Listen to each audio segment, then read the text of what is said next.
Hi, this is Dr. Pachenik, and today I want to congratulate the CIA on exposing the fact that Kim Jong un's half brother was a source for the CIA.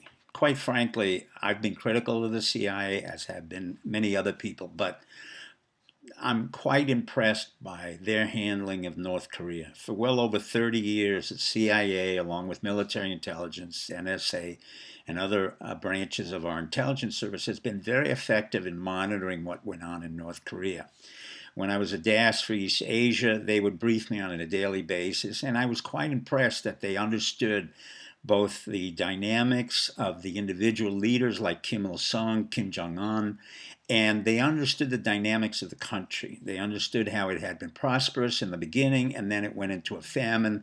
And then they pointed out to me, as much as I had wanted to take down North Korea because it wasn't that hard, the CIA pointed out to me that I would have been wrong. That if in fact I had opened up the borders of North Korea and allowed the famine and the people who were starving to come into South Korea, we would have flooded South Korea and it would have been a major problem. So I was grateful for that type of intervention. For the most part, the CIA has been very effective in North Korea.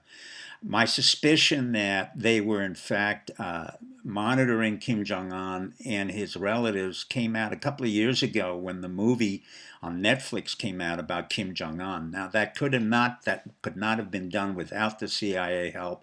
I will not identify who the operatives, but I do congratulate the CIA in having made it available to everybody around the world. The other part that was very important to me is the fact that the CIA explained to me how Juche, Juche, was the motive and underlying dynamic of North Korea. As Kim Il sung, the father of North Korea, who ran it from 1945 to 1994, almost 50 years, said, we will be self-reliant, we will be a communist, we will be a socialist nation. Unfortunately, it turned out not to be exactly that way. They had corruption, they had killed many of their own dissidents. The numbers vary from 500,000 to 1,000,000, the people who were arrested or executed. But the point of fact was that North Korea was really open to overtures that the South Koreans could make and that the Americans could make.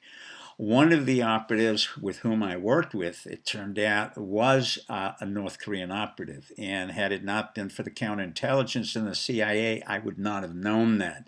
And subsequently, that individual was taken out of the State Department. I will not identify that individual, but they had done a very good job of pinpointing who the operatives were that were influenced by North Korea, and many of them were Caucasians. So that was quite impressive to me as a DAS.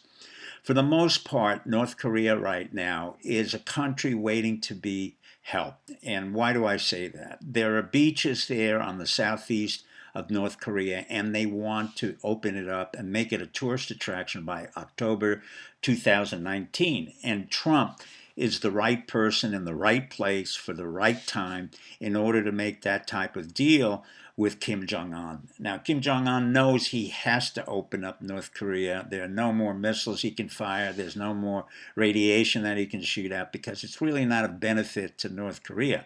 He knows that tourism, primarily by the Chinese, last year I think about 100,000 Chinese came into the southeast part of North Korea on the beaches, was not enough. He wanted to open it up to the world, and the way he could do that was to establish a personal relationship, what we would call in Chinese guanxi, with President Trump, because Trump, of course, knows how to develop resorts, he knows how to build hotels, and he correctly said, look, whatever happened in the CIA didn't occur under my auspices, but nevertheless, I have a very good relationship with Kim Jong un.